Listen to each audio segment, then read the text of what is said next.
Mom's Night Out with author Jen Mann. Thank you guys for coming. I know I've been talking to a lot of you as you arrive, and I know that you've come from close and far, and it's just anytime you put on pants and come out is always a big deal, so I appreciate you guys doing that. This is, I don't even know what number stop this is, but Kelsey's right. I had put out there that I had this new book out and that I was looking for people to help me promote the book, and I said, I'm thinking about going on tour maybe. Maybe I'll go on tour, but I need you guys to help me. I need you to plan it. I need you to find a place to do it. I need you to tell me what day you're going to do it, and I need you to help me get people in the door. And so 20 people have stepped up, whether it's librarians or just people who are like, come to my kitchen. And so I have been on the road for the last, I think, this is my third week on the road, and I've got a couple more weeks to go still. But I've got 20 stops, and it's so much fun to come out and see people who I know on the internet and maybe have known for years, but really don't have a face to put with them. It's been kind of fun to meet people. If you look like your profile picture, it's good. But when someone says to me, they say, I'm the semicolon. Well, I'm like, oh, the semicolon, I know you. Hi, like semicolon lady. Yeah, you're very funny. And that's the thing. Like, I don't even look at my profile picture anymore. I need to redo mine. But I'm so grateful to Kelsey and to the library. And I had no idea it was the first one. That's so cool, actually. You guys need to bring some more authors in here. Yes, just get on it, Kelsey. But yeah, like Kelsey said, so kind of what I talk about is I'm here to promote the book called Working with People I Want to Punch in the Throat. And it's the third throat punch book in the series. And I'm going to talk to you guys tonight about kind of how I got to this job, which is New York Times bestselling author, which is truly the best job I've ever had. And it was the only job I ever wanted. When I was 5 years old, I told my parents I wanted to be an author. And they said, that sounds great, dear, but, you have to pay your bills, so find maybe something else to do. And so it was always like, why don't you teach writing? Or why don't you work for a newspaper? And I was like, no, I'm going to be a writer. And instead, I did a lot of horrible other things to get to this point. But in 2006, I was 8 months pregnant with my daughter, who I call Adolpha. And I was 8 months pregnant with her, and my husband got laid off from his job. And he called me on the way home. He'd been downsized. A whole bunch of them had been downsized that same day. And he called me on the way home and to break the news to me. And I about gave birth right then, but I didn't because we didn't have insurance anymore. And so I couldn't. And so I locked my knees and I said, oh my God, what are we going to do now? And he said, don't worry. I've been thinking about it. I got it all figured out. I was selling real estate in those days. I was a realtor, and I had done okay as a realtor. I really enjoyed realtor. If I wasn't a writer, realtor would really be my favorite job now. That really was a great job for me. But as a realtor, though, we really lived on his income. Like, I was mad money. I was like, we can go to Disney this year because Mommy sold a house, and so I hadn't thought about me as the breadwinner. And so he's like, I'm going to come to work for you, and we're going to sell real estate together. And I said, we're going to get divorced. And he's like, no, we're going to be great together. I'm like, no, we're not. No couple works together. It's a horrible idea. I'm like, I can't stand you. I can't work with you. And I was like, I need you to be gone during the day. And so he's like, no, I figured it out, Jen. He's like, what you need is you just need to be the boss. And he's like, as long as you're the boss, you're happy. And I was like, true. Okay, that's true. And he's like, I'm just going to be your bitch boy. I'm just going to run around and do whatever you need me to do. And I had a 2-year-old, and so he's like, you're going to be very busy in the next few months once this baby comes, and we have the 2-year-old and we have her. And so he's like, it's going to be fantastic. And I called my mom and I said, we are totally getting divorced. Like, oh my God, like make up the guest room. I think this is not going to last. But it did. And so in 2011, we now have a 4-year-old and a 6-year-old at that point, And we are still selling real estate together, and we're still married, and I can't believe it, and I'm still the boss. And so it was still my name on the door, my clients. And so I was very, I was doing pretty good, except we worked from home. My husband had this great idea that to make us more efficient, we should work from home. And then that way we wouldn't need childcare, and we could just do it all. And I could be super mom, and he could be helpful dad. And it was not going well. Like, I was very stressed out trying to figure out how to get my kid to talk and walk and eat and, be quiet while I'm trying to close deals and keep my house clean because we're all home all day making messes. And so I was very stressed out, and I have always been a complainer, and so I was complaining a lot. I think the word that my husband would use would be bitching. I was just constantly just da. And so he said, you know what? I love you, but I cannot listen to you anymore. And he said, you have got to do something. And I was like, well, what can I do? This is who I am. This is how I feel better. We can't afford therapy. Like, what am I supposed to do? And so he's like, you should start a mommy blog. All the moms have one. You should go get a mommy blog.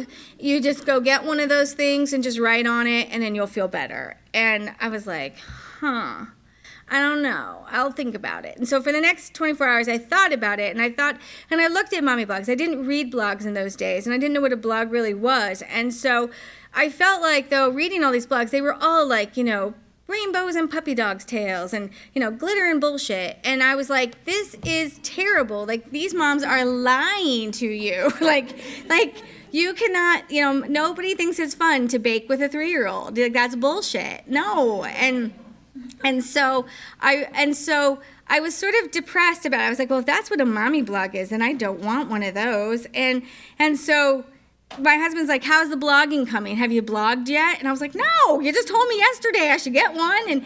And so he said, well, what's going on? And I said, I can't think of a name. Like, they all have such cute names, and they're all just so like fucking sunshiny and happy. And he was like, no, Jen, that's as easy. Your blog is people I want to punch in the throat. And I said, oh, I could do that. And he's like, yeah, dummy, that's what you're supposed to be doing. He's like, go on there and vent. Say all the things you want to say to me, and then come back and be happy. And so I went out and I looked, and peopleiwantopunchinthethroat.com was still available, which surprised the hell out of me. So I bought it. I bought .com, .gov, .org. I bought them all, and I started blogging. And I would blog sort of just whenever the mood struck me. And he was right. I would, it was like a vent. I would put it out there, and then I would feel better, and I would go about my day. And I did that that was April, and I did that for several months, and then it was December of that same year. And it was the first week of December, and we were going to bed. My husband and I were going to bed, and it's late, it's cold, I'm tired, I'm thinking of all the things I need to do tomorrow, and how your mom brain just never shuts off, and so it's and all of a sudden it's like, elf, did you move the elf? And I was like, fucking elf. And I had already accused my 6-year-old that day of touching him, and that's why he didn't move the night before. And so I had to move him this time. Like, we were only 7 days in, and I think I'd moved him twice. And so, and I was like, Gomer, I know you touched him. And he's like, I didn't. I was like, don't lie, because then he won't move again. So I shoved my husband, and I was like, hey, can you go move the elf? I'm like, come on. And he's like, no, I hate that thing. And I said, well, come on, be the dad. Like, help me parent these kids. Go move that elf. And he is a truther. And he was like, here's the thing. I'm sick of Santa. I'm sick of Santa getting all the credit. I'm the one who built the dollhouse. I'm the one who bought the bicycle. I'm the one who does all this shit. And then he gets all the credit. And he's like, I'm tired of it. And so he's like, and it just makes more work for us. He's like, here's the thing. In the morning, we'll just sit them down at breakfast. We'll just tell them there's no Santa. There's no elf. There's no tooth fairy, all of it. We all made it up, and your mother, she doesn't want to move the elf, so we're telling you now. And I was like, you asshole. And so I got out of bed, and I moved the elf from the top shelf to the bottom shelf. And I had not been blogging long, but I had been blogging long enough that I had learned that if you do something And if you don't tell the internet you did it, then it never happened. So I had to tell the internet that I had done this thing.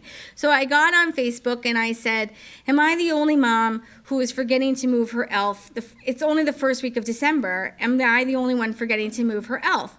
And at 11:30 on like a Tuesday night or whatever, it was a weeknight, it was just, oh shit, me too. Ah, crap, I gotta go do that. Oh no, oh crap, I just did it. I just remembered myself and dragged myself out of bed, and just all these moms, gosh, that stupid elf. Yeah, I'm doing it now. And this woman who has no children, and I think she was probably talking to us from a bar or something, because it was a Tuesday night and she could be out. She chimed in with her helpful suggestion of, I don't see what the big deal is, moms. You just need a system. Oh, what did you just say to me, bitch? And I was like, I just need a what? And she's like, a system. And then she dropped a link to a blog that had 101 ideas of things to do with your elf on the shelf. And it was things like literally make a red carpet and roll it out for him on his first night. Put him in a pair of underpants and make it a parachute and send him across the living room. Trash your kitchen and say the elf did it. Tee-hee-hee. Like, get up in the middle of the night and switch everybody's closets around. Are you fucking kidding me, lady? My elf would do better to clean the kitchen, and my kids would think that's magic. Like, trash the kitchen? My kitchen's trashed already, and who has time to get up in the middle of the night to move everybody's closet around? And they're 4 and 6. They're just going to be like, okay, I guess I'll just wear her clothes today. I mean, they're never going to be like, oh, what magical thing is this, mother? The elf has switched our laundry around, So I was like, no, this is bullshit. Like, I'm sorry. I am a good mother. Like, my kids are happy. They are well fed. They are healthy. They are safe. There are presents under the tree. And don't you make me feel less than because I'm not making this magical season more fucking magical.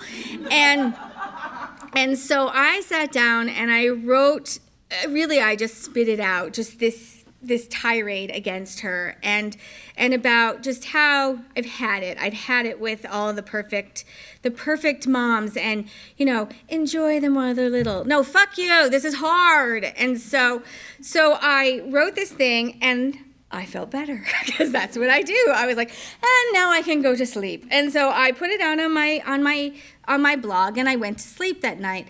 And in those days I had 70 readers and the 70 readers read it as they read everything and they agreed with it because in those days nobody disagreed with me yet. They were all fangirls, and so because they were all related to me. And so they read it and said, yeah, you go, Jen, that's right. And that was it. And I went about my day. And about a week later, I was running the PTO meeting because, of course, I was the PTO president because I was a sucker because I had walked in with a kindergartner that year and said, hi, I work from home so that I can be more involved in school. And they were just like, fantastic, that's wonderful. You can be the PTO president now.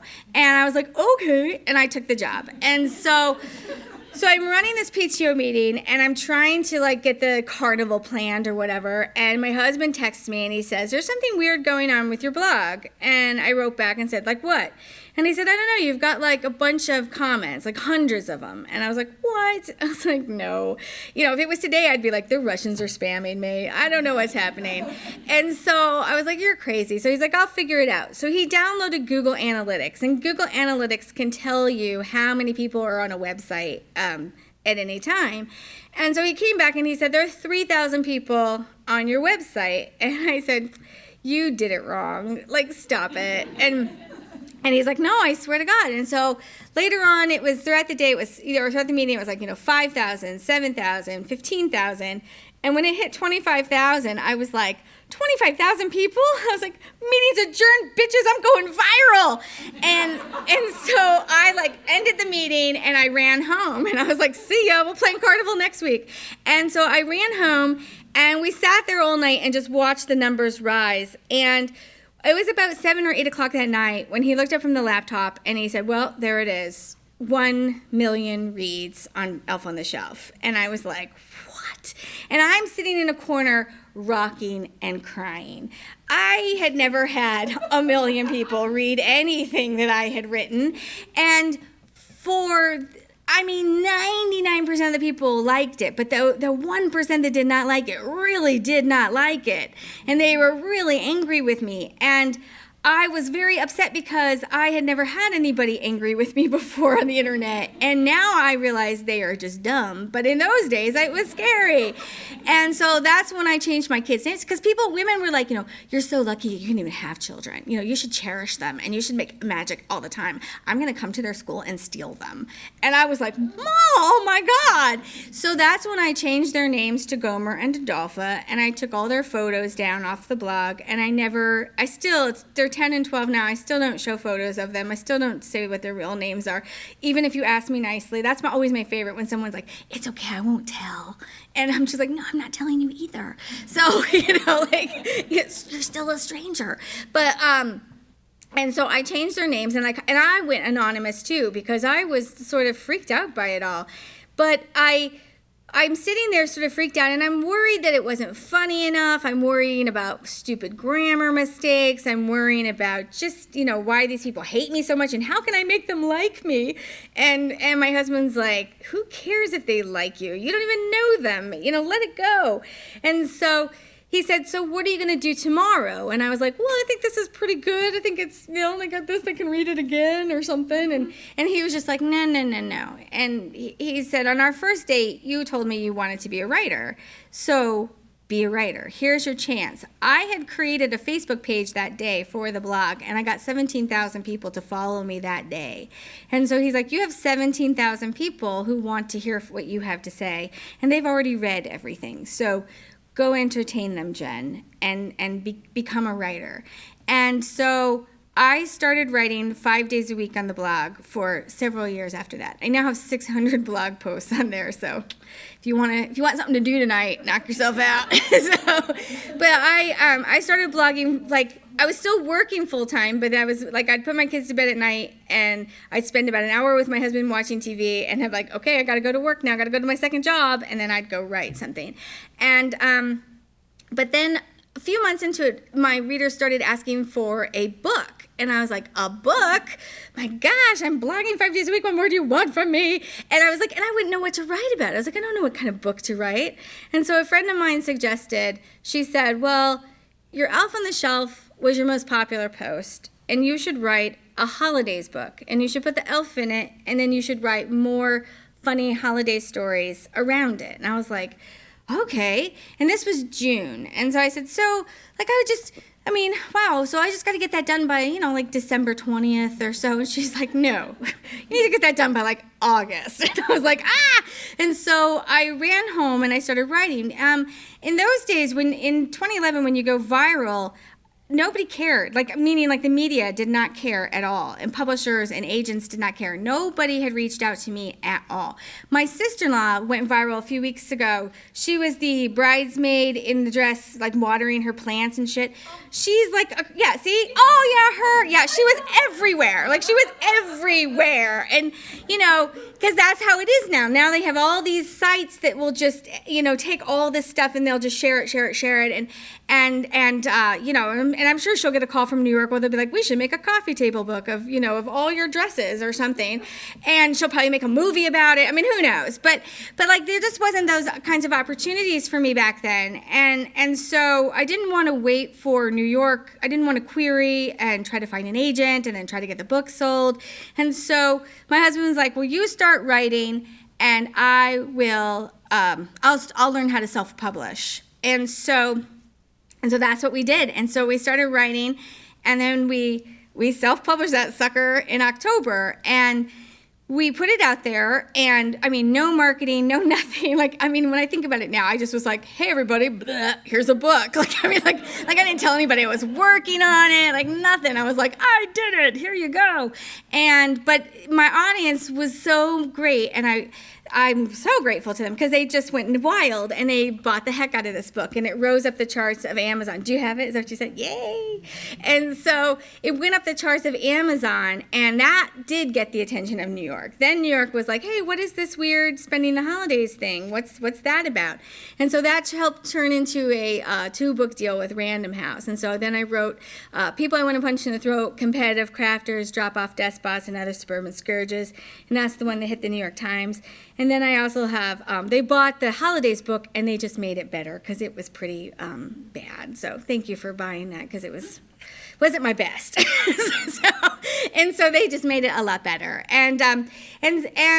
But once the holidays book did so well on Amazon, though, I started hearing from other authors and bloggers and writers who were reaching out to me saying, how did you do that? Like, how did you make that happen? And I was like, man, if I knew, I'd do it every day. I don't know. And so I said, you know what I do know? I know that I had an opportunity and I used it. And everyone just needs that little spark of opportunity. And I said, we've learned how to self-publish at this point. My audience obviously likes funny books. Let's put out a funny anthology. And so I said, I picked 35 women to join me, and Janelle was one of them. So I picked 35 women to join me who I liked, and I liked their writing. And I said, give me one funny story, and we'll all put it together, and we'll see how this goes. And that was I Just Want to Pee Alone. And I Just Want to Pee Alone, when that book was 2 years old, it hit the New York Times, which is really rare for a book to do it that late in its little life. But that is a book that every Mother's Day, it comes back up, and it's the little book that could. And so that book has done really, really well. And so then that has led me to do more. Every year I do a new anthology. I've done, let me think. I Just Want to Pee Alone. I Just Want to Be Alone. I Still Just Want to Pee Alone. I Just Want to Be Perfect. And the newest one is But Did You Die? And that one is terrible parenting advice. And that is because my mother, as a person raised in the 70s, some of the things I hear that she did with us, I'm like, oh my God, Mom, you did that for real? And she's like, yeah, but did you die? No, you're fine. And so I don't know what our kids will, I don't know, because at this point, my God, I practically wrap them in like bubble wrap before I let them go outside to do anything. So I don't quite know what they're going to, it'll probably be more like that. Like I could have suffocated under all the bubble wrap, or I don't know what it's going to be that my kids are going to go to therapy for, but that will always be my response is, yeah, but did you die? No, you're fine. So, and so I do those every year. And those have been really fun for me because one of the things that I wanted to do is give an opportunity to other writers because I know how great it is. I know how fun this job is. And I know how many of us wanted this job and we want this for ourselves. And I wanted to give that opportunity. I didn't want to be that person who just like pulled the ladder up behind me and was like, sorry, bitches,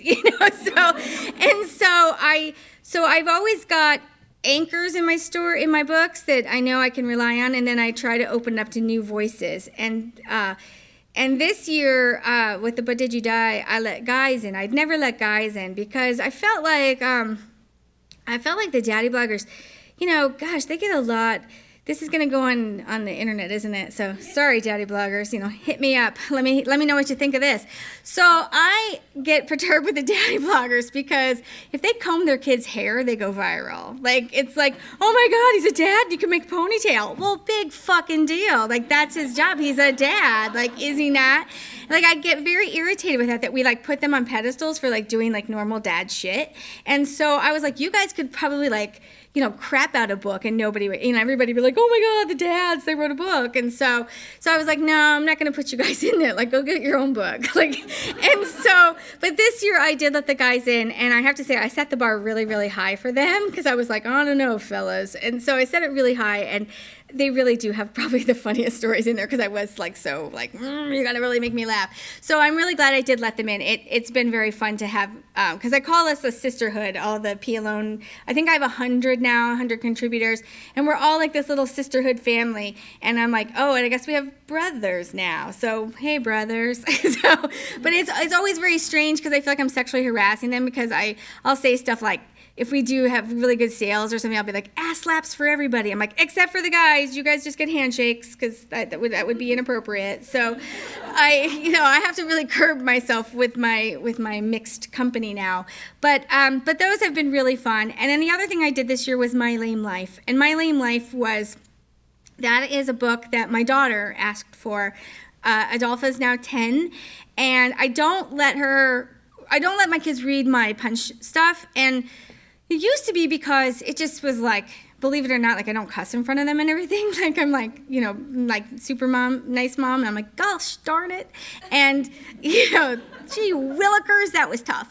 And so that was part of it. And now it's more that I'm afraid they will out me, because they will figure out, because I'm writing about the parents of their friends a lot of times. And they know that parent has pissed me off. They've heard it already. And so then they'll be like, oh, so that's Mrs. So-and-so. No, that's not Mrs. So-and-so at all. Shh, don't tell. So that's a lot of the reason why I don't let them read that. Plus, I just think they'll think it's boring. And so my daughter asked me if I could write a book that she could read. And I started thinking about what kind of book I would want her to read. And I was thinking about books that I read when I was her age. And I was a huge fan of Judy Blume. And I think probably everybody in this room was too. I said a lot of heads. Like, she was kind of like, she was our woman. She taught us everything. And I wanted to write something that maybe would be like the Judy Blume of today, And so I started thinking about what were all the things that I want to tell her. If I had the wisdom that I have now, the confidence, the sassiness, all that, to go back to high school and tell people what I really think. And so that's what I did. And so my book is all about girl power, and it's all about owning who you are and just not letting the mean girl shit get to you. That even at 10, she's already dealing with that and trying to figure out where she fits in the hierarchy at school and what she has to do. And I'm like, you know what? Just you do you. Don't worry about where you fit. Don't worry about what everyone else is doing. And be confident in who you are. And I have worked so hard to raise her like that. And a couple weeks, or I guess it was last year, she came home from school. And this story will go into My Lame Life too. I'm going to put it in there because it's so good. So last year she came home from school and she was mad. And she's mad every day because she is totally my child. So she comes home mad every day and she's just like, ugh. And I was like, what's the matter today? Like, what happened? And she's like, okay, so we had to take this test. And they had to take a test to figure out what their future job will be someday, their aptitude or whatever.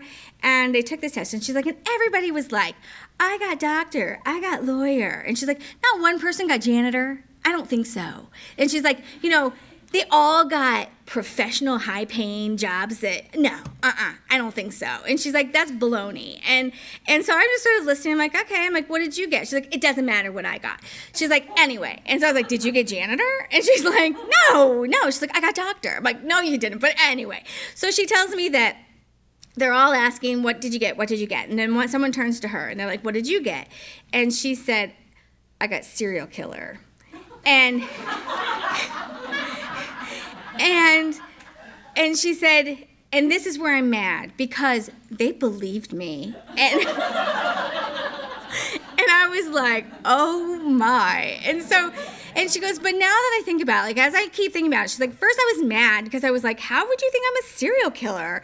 And then she's like, but then I'm thinking like, you're kind of afraid of me. I like that. Like, yeah. She's like, I'm just going to keep telling them I'm a serial killer. Then that's what I got. And I was like, I kind of think that's genius. Like, I kind of like that. I think I like it. But she really got writer, which is what I want her to be. I want her to write books with me, and she won't do it. And so she didn't want to tell me she got writer. She'd rather tell me she got serial killer. But I just think that, she has kind of this, so it's like we're constantly like building our girls up because they're constantly being torn down, through society and through other women and all this kind of thing.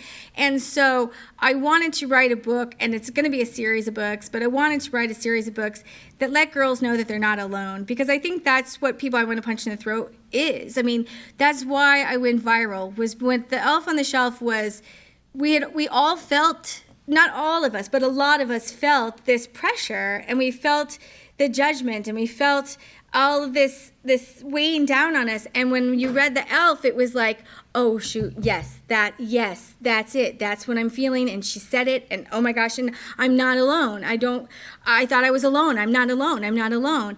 And it's all about, I'm all about girl power and finding your tribe, because I think that for me, it took me 40 years to find my tribe, and my tribe is online, and my tribe are my people who I talk to every day. And, I don't really have a lot of friends in my real life, because I write about them all, and so they don't want to be my friends. But I want to, and so I have this tribe, and it's all about find your people and find who get you, and don't worry about trying to make people who don't get you. That's the other thing.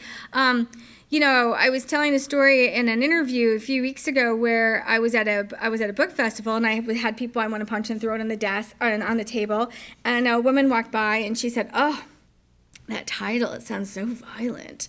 And I said, "Then this is not for you. Keep moving." And she was like, "Well, aren't you even going to tell me what it's about?" And I was like, if you don't like the title, you're not going to like the book. So, and I was like, and why would I convince you to buy a book that you're not going to like, and then you're going to leave me a 1-star review, and I got your $3 or whatever I made off of you today, and now I got a 1-star review, and you fucked up my review. So no, goodbye, and...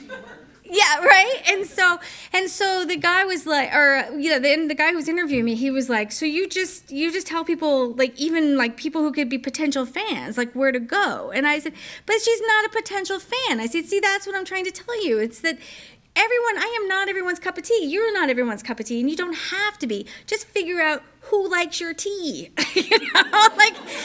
and that's who you should be. And that's what I'm trying to do with My Lame Life, is to let girls know that I see you, I hear you, you're not alone, find your tribe, drink some tea.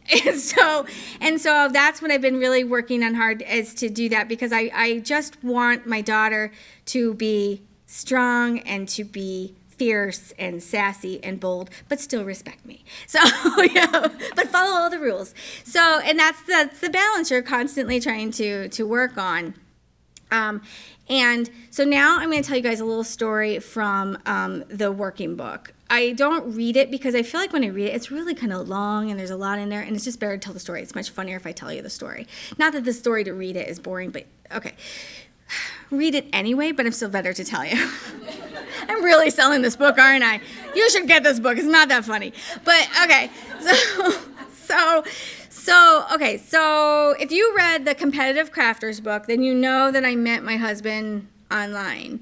And I was living in Kansas, and he was living in New York, and we decided that we needed to be together in the same city if we wanted this relationship to continue past, talking to each other on the phone or whatever. So I said, well, I'll move to New York because, again, I wanted to be a writer. Writers live in New York. I just assumed that somebody would stop me on a subway one day and say, you look like a girl who could write a bestseller. Like, let me talk to you. And I would be like, oh, okay. And we would do that because I lived in a fantasy. I still live in a fantasy world, but I really lived in a fantasy world back then. And so I moved to New York, and I applied for writing jobs. I applied to work at magazines and things like that. And I was interviewed, and I could have been hired, but then I found out that they pay you nothing. They pay you in lipstick, basically, in free lipstick. Like, it's all about the freebies. I mean, they're like, have we told you that, you get mascara every month? And I'm like, okay, did I tell you that I have to eat every month? And, and so I'm trying to find a job. And so I had hooked up with this headhunter woman, and she was helping me find jobs. And so finally I was like, look, I can't do this writing thing because it just doesn't cover my rent. I can't do this. And so she said, well, I wish you could, if you could type, I could do admin work. And I said, I can type, and I can type 90 words a minute. So she's like, you can type 90 words a minute? She's like, that's amazing. I can get you top dollar. And I was like, all right, give me top dollar to be an admin and 90 words a minute. And so she started sending me out on all these admin jobs that actually would pay for my rent. And so I got a call back. And I got a call from a media company. So she was kind of like, best of both worlds, it's media, but you'd be an admin, and I'd be an admin to the chairman. And the chairman, he owned the company, like I think his dad owned the company maybe, but he's 30. And so, and in those days I was about 25. And so I did all this research, because I always do research before I go into an interview. And so I did all this research, and all the research turned up was that he's basically a playboy who spends a lot of time on a yacht with models. And this was sort of all before like those like 50 Shades of Grey and like the billionaire like love like those books, and in my mind though I'm thinking like, oh my gosh, like I'm gonna be that like awkward girl that like stumbles into the office, and then he's gonna be like, who are you? Like I've been waiting for this doughy Midwestern girl, like you're so cute and adorable, you make me laugh. None of the models make me laugh, they're not funny, and so I thought that like we would like have a relationship. I was like, sorry, I was like told my boyfriend, my now my husband, but I was like, sorry, I think the billionaire is gonna fall for me and it's going to be awkward for you, but it's going to be tough. And so it's time to go to the interview, and it's pouring down rain, and as you can see my hair does really well in the rain, and so it's like my hair is just like whoosh, and it's like big but yet flat all at the same time. I've got like mascara running down my face, and I get off the elevator and the HR rep is like, hi. I was like, hi, I'm here. I'm ready to go. I'm ready to meet my boss. Let's do this. And so she says, come on into the conference room. And so she's interviewing me, and I'm doing so good. Like it's, what's your greatest weakness? I work too hard. I just can't let it go. I'm always in the office, always on. And, where do you see yourself in 5 years? Right here, doing everything that he asks me to do. Anything you want, I'm your girl. I am just nailing her questions. I am doing so well. So then she's like, okay, well, now the chairman wants to meet you too. He'll come in. So he comes in, and he's even cuter in person, and he smells good and everything. And I'm just like, hi. And, so he's talking, and we're doing good, and I feel a connection. Like, I know there's a connection. I see it. Like, I can feel it. Like, there is something going on. Like, that we are vibing, and I'm like, oh, this is poor Hubs. And so then the HR says to him, you got to ask her the question. And he's like, we got to do the question? She's like, we have to do the question. We're asking everybody the question.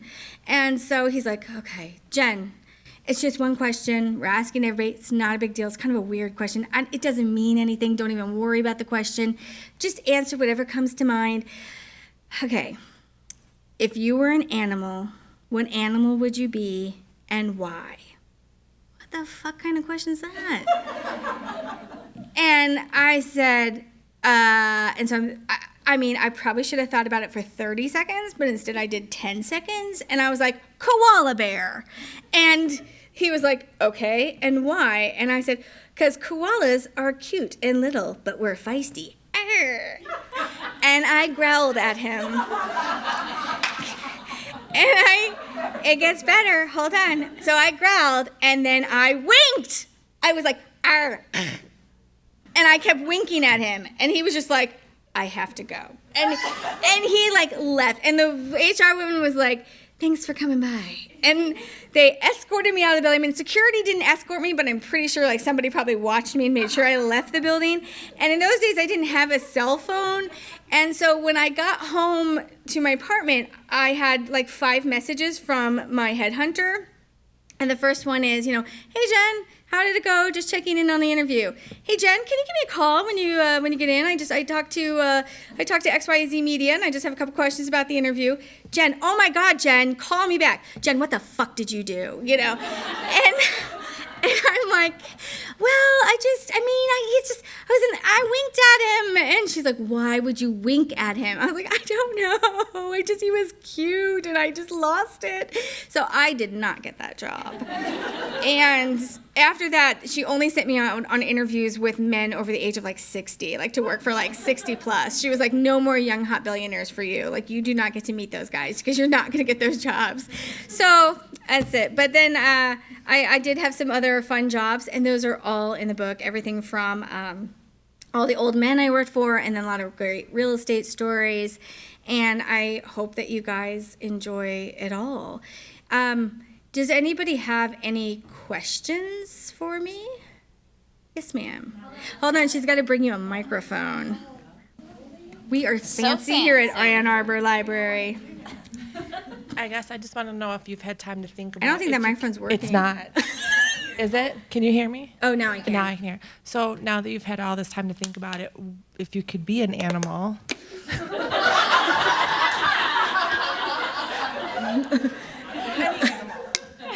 I think I'm a cat. I think I'm a cat.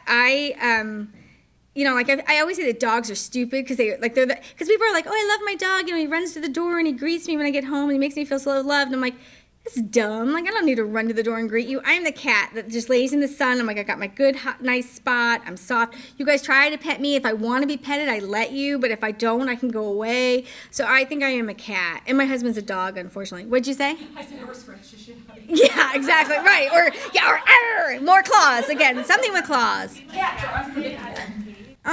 She's in a cubicle. Why? Whoever's adminning your page now was broken foot. Oh, Kristen, yeah. Yeah, and my cat. Oh, good. See? Yeah. Yeah. Yeah, see, and that's what cats cats just don't give a fuck. Like dogs are like they're always happy looking, and cats are just like, come at me, bitch. So yeah, I think I'm a cat. Good question. Thank you. No one's asked me that, especially with a mouthful of water. Any other questions? I have a question. Do I need the mic? So as a full-time working mom, how do you find time? I know you said you write at night. Yep.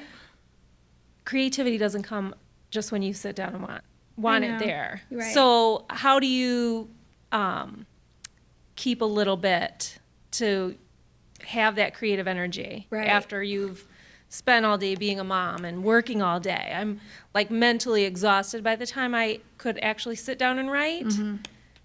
I think you're going to have to let the muse thing go. Like, the muse is bullshit. Like writing is a job. And the more you write, the more the creativity will come to you. And you have to time block, and you have to make it an important thing. It's like when I was trying to work, now I write full time, but half the time my job is social media, because now I have over 1 million fans, and so now half the time, half of my day is managing social media and keeping that going. So I still only write half the day, but you have to time block, and you have to set aside, and you have to make it important. And I'm lucky because I have a husband who's really supportive of that, and I know it's really difficult if you don't have that. If you don't have that support system, it's really, really hard, because you need his help. You need your spouse's help to really take things over. For a while there, when I was trying to do it all, he took over laundry. And I was like, that would be amazing if you did laundry. And the other day he was like, hey, I'm still doing laundry, and you quit selling houses. And I'm like, I know, thank you, I love it, thank you.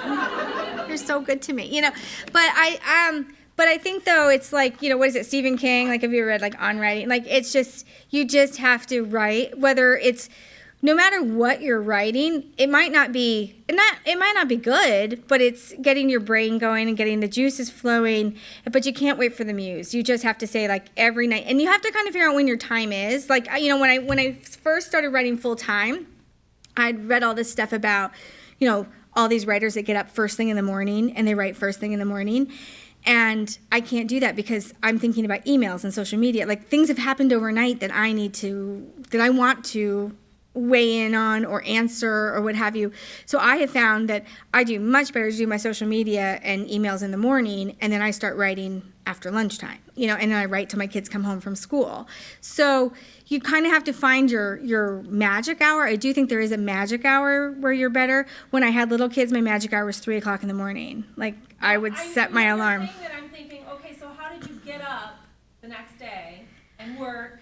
Because I really wanted to make it work. Because I knew that if I wrote enough, I could quit the other job. And so it was really about making that happen, taking that and making it the priority. It's kind of like everything else. I talk to moms who go to college at night. They work full time and then they take classes online at night. That's something that I'm like, I could never do that. But yeah, I could write a book all night long. So, it's whatever kind of is your thing. But I do think you have to find your hour. And I used to write a lot. When I read an article about Stephanie Meyer, she wrote Twilight. And it talks about how she wrote Twilight at her kids' swim practice, that she wrote it on legal pads at her kids' swim practice. And I get in the habit now where I take my laptop with me. I go to baseball, and I take my laptop with me, and I'm working on something. Yeah, great, honey, you're doing great. And then I'm writing. And I've gotten very good at writing everywhere that I can be. I follow a lot of just authors, and I sort of get inspired by them. Like when I see where they're working. I mean, there was a woman the other day doing edits at the DMV, and she's, but well, that's it. She's like, I know I'm going to be here for an hour. I've got edits I need that are due to my editor. So I just brought my laptop and I'm doing my edits. And I'm thinking like, okay, next time I go to the DMV, I'm taking my laptop. So I always have my laptop with me. I'm always trying to get something done. And I set word goals every day. I set word count goals. And I found, too, that I'm better with a weekly goal than a daily goal, because I was kind of beating myself up that if I had a crap day today and I couldn't get it done, that, tomorrow is going to suck. And so what I do is I try to write Monday to Friday now and take the weekends off to be with my family. But I give myself till Sunday. I'll say, okay, by Sunday you need 10,000 words done, one way or another. And there are many Sunday nights that I am pounding away at the end, But I'm also a procrastinator. That's also something else that motivates me. Is I need a hard deadline. Set a hard deadline for yourself and reward yourself. I rewarded myself. I still reward myself. Like if I do something, it's a big fucking deal if you can get 10,000 words written, So celebrate what makes you happy. If I was telling these guys before you were here, but some of you weren't here. So I was telling them that in Kansas, we just don't have, we don't have the parkas that you guys have. Like, I love all the parkas. We have like 8 parkas. And I was at the store today and I was like, look at all these parkas. And so I was like, if I sell enough books, I can have a parka.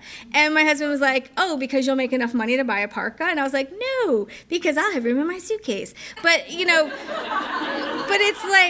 it's that kind of thing. Like, think to yourself, like, if I do this, then I get that. And it doesn't always have to be something you have to buy. It can be, I get an hour to read, or I get to take a bath. My whole big thing is, like, I love to take, like big bubble baths and stuff. So I'm like, you get to have a bubble bath if you finish your words today. So, just things like that will kind of trick you. But it's a very tough balance. It is. I'm not going to lie. It's a hard balance, but you just have to want it and figure out how to make it work for you. Like, what is your motivation and what does your schedule look like?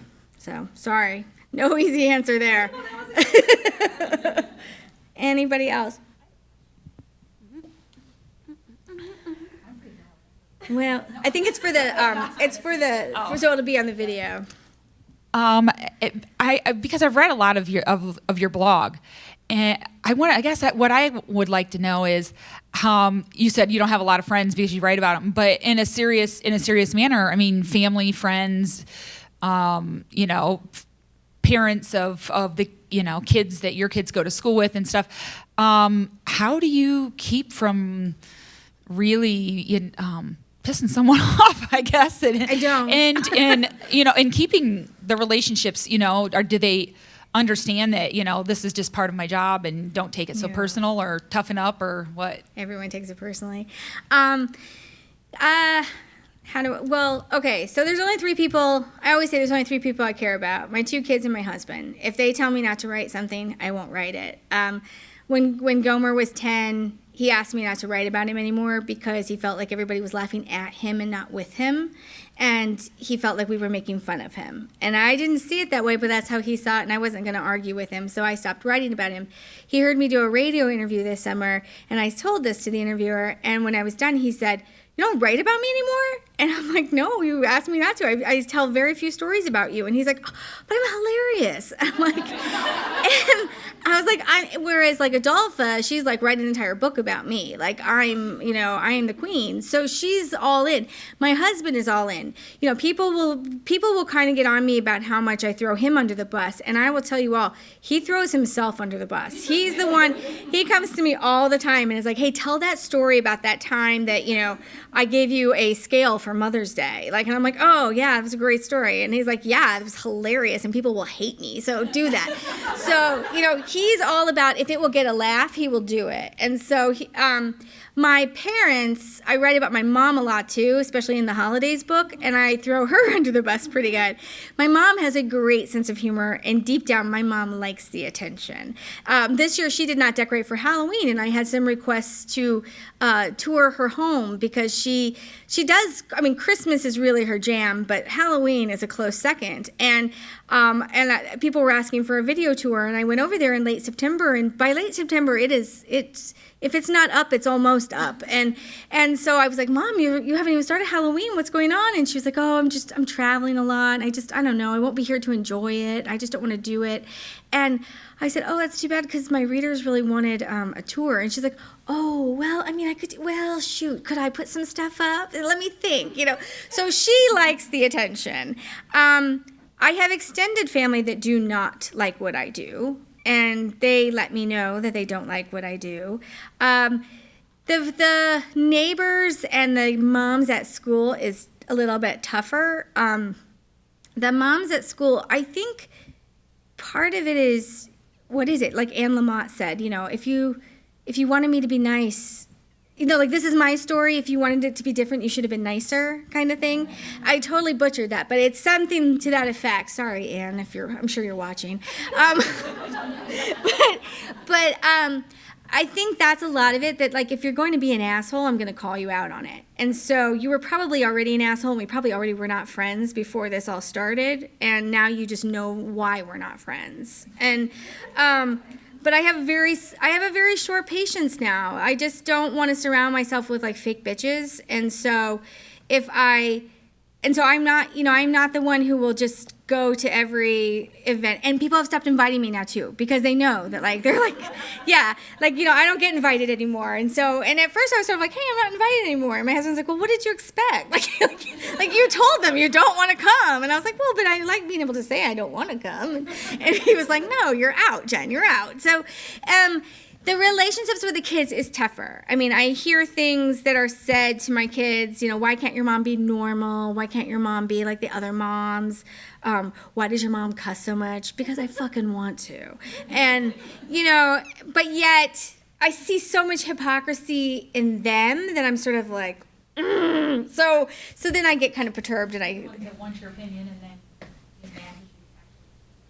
Yeah, or the ones who say, like, we love everybody except, blah, blah, blah, blah, blah. Like, and I just, we're such a great community, as long as you fit the mold that we have made and broken. And so that's kind of my thing. But I don't worry so much. And now that my kids are getting older, they don't worry so much. They have found their tribes, and I have some friends that, I joke that I have no friends. It was funny because I wrote an old blog post. I wrote a blog post a few years ago about how it's hard for me to find friends. And my admin shared it. It was an old one, and she shared it, and I didn't know she had shared it that day. And I started getting text messages from these people, and they're like, hey, Jen, I just want to let you know I'm thinking of you, and, we should get together sometime. And I'm like, okay, thanks, Sue. Good to hear from you. Hey, Jen, how you doing, friend? And I was like, good. I was like, what the hell is going on? Like, do I have cancer? Like, do I not know? And then I realized, then I went and looked at my feed, and I realized that she'd shared this. And so now I know who my real friends are for sure. I have text messages from them. But part of it too is I'm just really busy. Like I'm home in the day, but I'm not really available. And so I'm, because I do stick to my schedule, and it is important to me. And so that I lose out on a lot because of me too and what I'm choosing to do. So there you go. Yeah. Hi, a couple months ago I posted on your Facebook that I really want you to do a book about baseball. About being a baseball mom. People I want to punch in the throat as a baseball mom, because it's been, oh gosh, my kid's 16 now. So a lot of years. Yeah. And I'm what people call a crunchy mom, so I don't fit in. Yes. I'm the asshole mom that calls people out on their stuff. Yeah. So, and of course, again, I don't fit the mold. Yeah. But anyways, I really need a book On baseball. because then every year I'll pass it out to every single one of them and be like, okay, this is pretty much me, and deal. The baseball moms don't drive me as crazy as the baseball dads. Like, the baseball moms kind of drive me crazy because they wear the uniform. They've always got, like, the sparkle, like, baseball mom, and, and on the back is, like, Cody's mom, and they wear the hats and stuff, and they're just like, yay, and they're 8, their kids are 8. Like, their kids are not Yankees or anything, and they're out there. But my son plays baseball, and he's playing baseball right now, and we have this team, and it's this coach is he's just an ass. He's just such a jerk, and they're a really good team, and we lose every time we play them. And one night we're playing them, and we're we are winning. We're winning. The game is like, we're all watching the clock because it's one of those where it's like when you get to a certain time, the game is over, so we're all like, come on, you guys, you got to just hold them for like 8 more minutes and then you win. And so we're all all of us are like, oh. And this coach calls a timeout and he goes out and he huddles his team and we don't hear what he says, but I can tell from his expressions. I mean, he just, and at the end he's like, do not lose this. This is important. And I was like, they are 12, asshole. And so I get up there and I was like, don't even listen to him. This is not important at all. I was like, it's important to study, not this. And, and I'm just like heckling him back. And I told my son was like, my son came to the fence. He's like, what are you doing? And I was just like, I hate that guy. And I said, you got to hold him off because I want to see him cry. I said, he's going to cry when they lose. He's going to cry. Because he was like, you are undefeated. You have never lost. What is wrong with you? And I was like, what is wrong with you, man? Like, they're 12. And so that's where I get it, is like that hyper competitive, like insanity where they all think that their kid is going to be a pro athlete someday. And I'm just like, I don't think that's going to happen. This is rec ball. Like, we're not even like this is not even like Golden Glove or whatever. We're not a traveling team. Like, we are literally rec ball for 12-year-olds. And this guy is losing his shit out there. And so the moms I can deal with, like, at least they're positive and weird and, but it's the debt.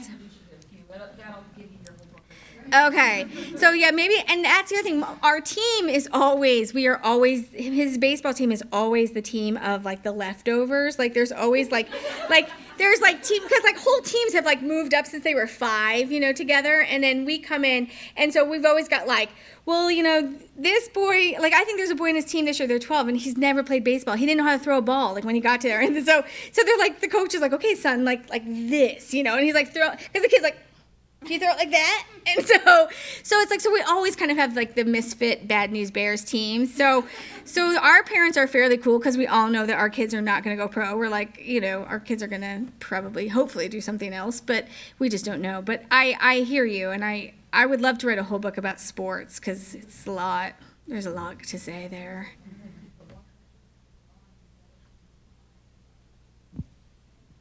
Oh, yeah. Reminds you of somebody you know.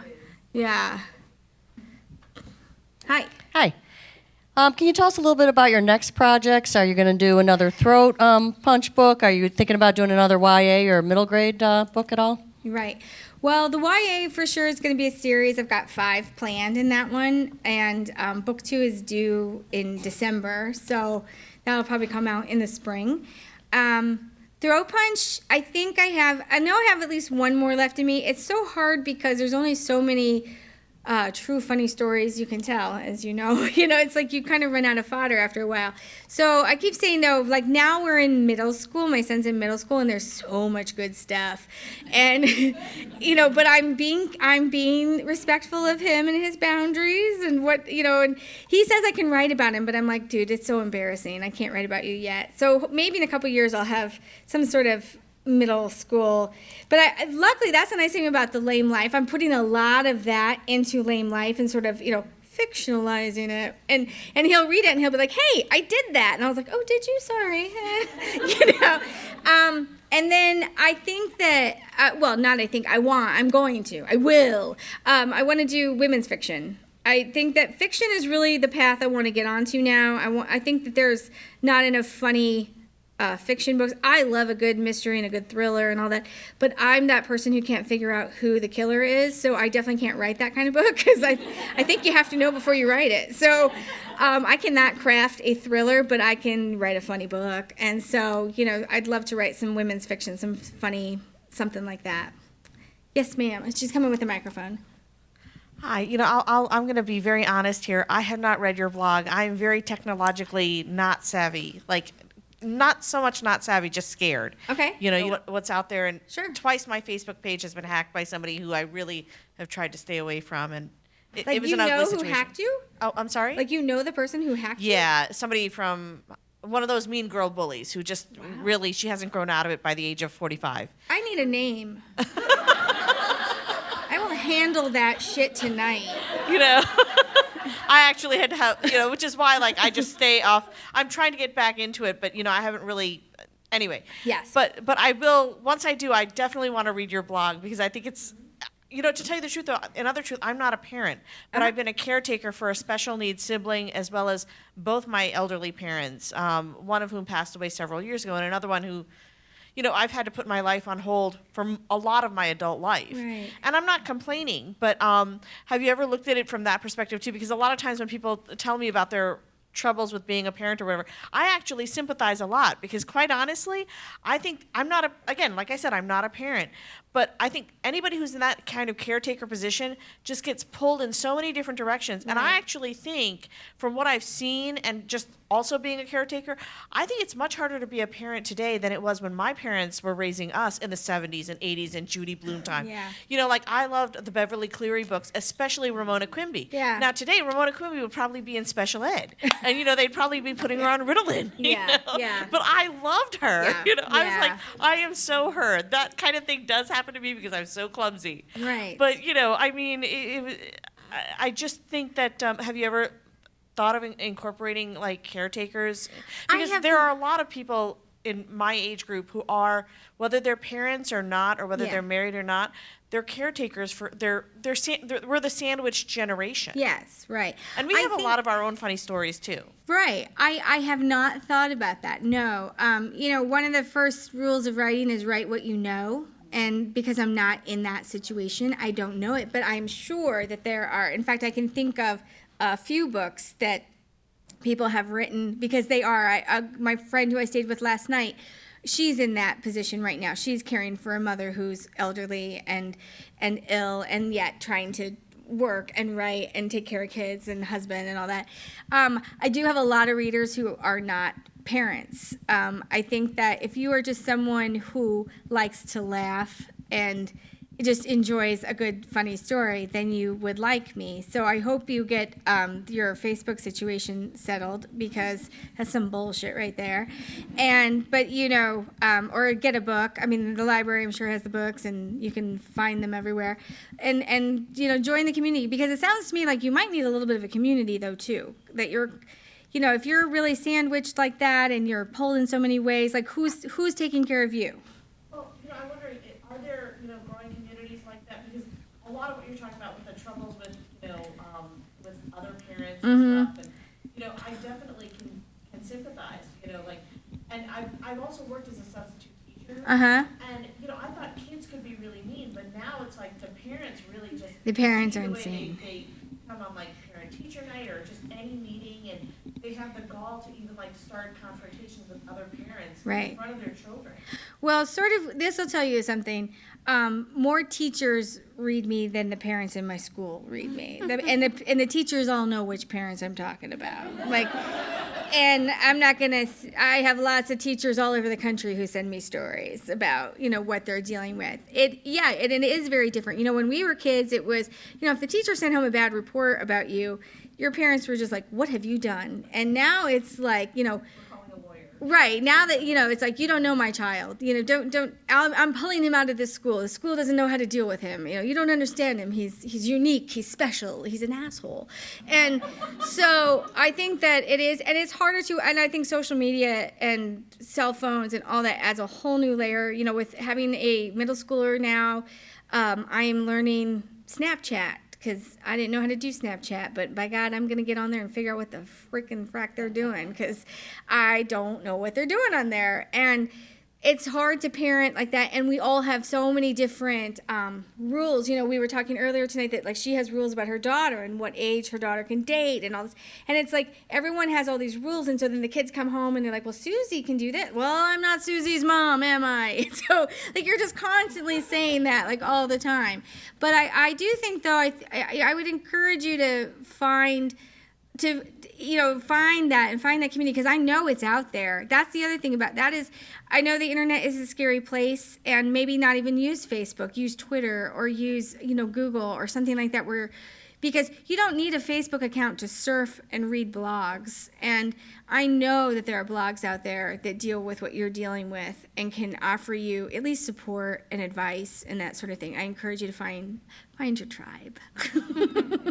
But join ours too. we'll make you laugh. They'll help you. I can't help you because I don't know what to do with the sandwich yet. God, not yet, please. My parents they need to stay healthy a little bit longer. Anybody else? Well then, thank you so much, everybody, for coming, and thank you to Ann Arbor Library for hosting this tonight. This was really fun. I do have books for sale tonight, and I'll sign them, and if we are friends on Facebook, even if you don't want a book, at least come up and take a picture with me, because I'm trying to get pictures with all my Facebook friends, but I will pressure you into buying a book, so, there's that too. No, I won't. But I need that parka. So thanks again. I really appreciate it. This was really great, and thanks so much.